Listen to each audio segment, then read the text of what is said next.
ये मिला ही मनुष्य शरीर ईश्वर की कृपा से भगवत प्राप्ति के लिए है। सबके अंदर एक महान शक्ति भगवान ने दी है, विवेक। विवेक जागृत करना है केवल इसे। ये सत्संग के द्वारा ही जागृत होता है और कोई अनुष्ठान से नहीं। बिन सत्संग विवेक न होई, राम कृपा बिन सुलभ न सोई। गोस्वामी श्री तुलसीदास जी कह रहे, भगवान कृपा करके जब सत्संग देते हैं तो सत्संग से ही विवेक जागृत होता है और कोई साधन नहीं। ये कोई आगंतुक शक्ति नहीं है विवेक, ये आपके अंदर है। जैसे कोई सोया हुआ पुरुष उसे जगा दे, ऐसे ही विवेक सोया हुआ है, उसको जगाना है। ये जो रोज सत्संग सुनते हो, ये मानो विवेक को जगाना। जितना विवेक जागृत होता जाता है उतना असत चिंतन, असत वृत्ति, असत क्रियाएं छूटती चली जाती हैं। ये विवेक पशु पक्षियों के हृदय में सुप्त रहता है, वो जगा नहीं सकते, विवेक नहीं है। विवेक केवल मनुष्य शरीर में जगाया जा सकता है सब जगह। जब प्रभु सब जगह है तो विवेक भी सब जगह है। और जब विवेक जगता है तो आराध्य देवमय होता है वो। श्री हरिवंश विवेक परम। जो विवेक है वो क्या होता है? हरिवंश स्वरूप होता है, वो प्रिया प्रीतम में होता है। एक विवेक ही। बुद्धिमान तो बहुत हैं, बहुत मिलेंगे, विवेकवान नहीं। बिन विवेक और वैराग्य भक्ति बिन सत्य नय को मानो। जो असली वैराग्य है वो विवेक से ही प्रकट होता है। होए विवेक मोह भ्रम भागा, तब सब विषय विलास विरागा। वैराग्य का शुद्ध स्वरूप विवेक से उदय होता है।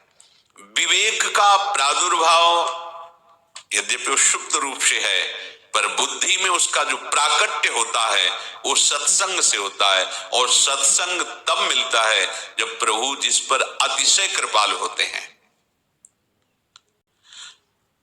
केवल अपनी अपनी योनि के अनुसार जीवन निर्वाह मात्र करने के लिए बुद्धि भगवान सबको दी है, वो विवेक जागृत नहीं कर सकते।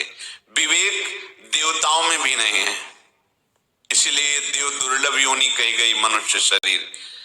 देवता भी विवेक का प्रयोग करके भगवत प्राप्ति नहीं कर सकते, देवताओं को भी सत्संग नहीं है। अतः वो केवल भोगों की भोगने में प्रवीणता ही प्राप्त किए हुए हैं। देवलोक मनुष्य योनि भोग भोगने के लिए नहीं मिली है, भोगों का संग्रह करने के लिए नहीं मिली है। जो भोग भोगते रहते हैं और भोगों का संग्रह करते रहते हैं, उनका विवेक चद्दर तान के आराम से सुस्त रहता है, विवेक जागृत नहीं होता। जो भोगों से, भोग संग्रह से हटे नहीं हैं, हटना चाहते हैं, भगवत प्राप्ति करना चाहते हैं, भगवत कृपा से, किसी संस्कार से, पुण्य बल से ऐसी बात आ गई, उनको जब सत्संग मिलता है तब उनके अंदर विवेक जागृत हो जाता है। और विवेक संपूर्ण भोगों से वैराग्य दिला देता है। और वैरागी हृदय में जहां रसिकों का संग हुआ तो अनुराग प्रकाशित हो जाता है। जब तक वैराग्य नहीं तब तक अनुराग नहीं। ध्यान रखना, रागी पुरुष अनुरागी नहीं हो सकता, जो भोगों का रागी है वो अनुरागी नहीं हो सकता। जगते भयो फिरे बैरागी, तब वृंदावन रस में अनुरागी। वैराग्यवान ही अनुराग को प्राप्त होता है। वैराग्य रूपी सिंहासन पर ही अनुराग विराजमान होता है। जो जितना अनुरागी है उतने घोर वैराग्य अंतर से होगा, कहीं कोई रुचि नहीं। और कछु न सुहाए तिनको, जुगल सेवा सुख पगी, किंचन मात्र कोई राग नहीं। सबका विवेक ढका हो रहता है बिना सत्संग के। ये बड़ी सूक्ष्म बात है। यदि सत्संग नहीं है तो बड़े उत्तम उत्तम साधन करने पर भी अहम पुष्ट होता रहता है। ध्यान रखना, ये अहम गलित होने का कोई अन्य साधन नहीं है, कोई अन्य उपाय नहीं है। एकमात्र भगवत प्रेमी महात्माओं का संग, तिनकी संगति रहत जाति कुल मद शवनन सही। नहीं तो ये अहंकार जहां प्रकट हुआ, मैं तपस्वी, मैं व्रती, मैं अनुष्ठानी, मैं दिन में 3 परिक्रमा, नंगे पैर 12 महीना, वो मोटा हो रहा है अहंकार की गांठ। जहां दैन्यता आकर के प्रेम रस, वहां वो और पुष्ट हो रहा है। क्या समझते हो?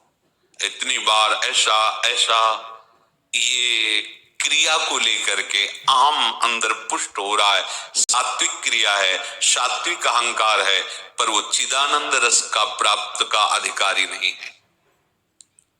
ये अहम गलित होता है। भगवत प्रेमी महात्माओं के संग से एक ही जगह ये औषधि है। अगर सत्संग ना मिले तो बहुत जीवन भर अच्छे अच्छे साधन करने पर भी ना तत्वबोध होगा, न भगवत प्रेम होगा। साधन होता रहेगा, भगवान जब द्रवित होंगे उसके साधन पर, तब आगे का मार्ग खुलता है। जब द्रवहि दीन दयालु राघो तो साधु संगति पाइए। प्रभु जब द्रवित हो जाते हैं तब उसको मार्ग दे, चलो साधु संग करो। बड़ा अभाग्य यदि हमें सत्संग न रुचे, साधु संग न रुचे, ये जान लो क्या भाग्य। सुत दाराधन लक्ष्मी पापियों के घर होए। हाँ, जहां हमारी रति भोगों में है, ऐश्वर्य में है, मान प्रतिष्ठा में, ये सब अविवेक का लक्षण, विवेक का नहीं। अगर हमारे हृदय में थोड़ा भी कहीं अहंकार है तो प्यारे जू की बात ही समझ में नहीं आएगी। ये अति दैन्य मार्ग है, अति दैन्य। ये दैन्यता बिना प्रेमी जनों की कृपा के नहीं आती, ये कहीं बाजार में नहीं मिलती। विवेक, दैन्यता, दैवी संपदा इस भगवत प्रेमी महात्माओं के संग से स्वाभाविक आने लगती है।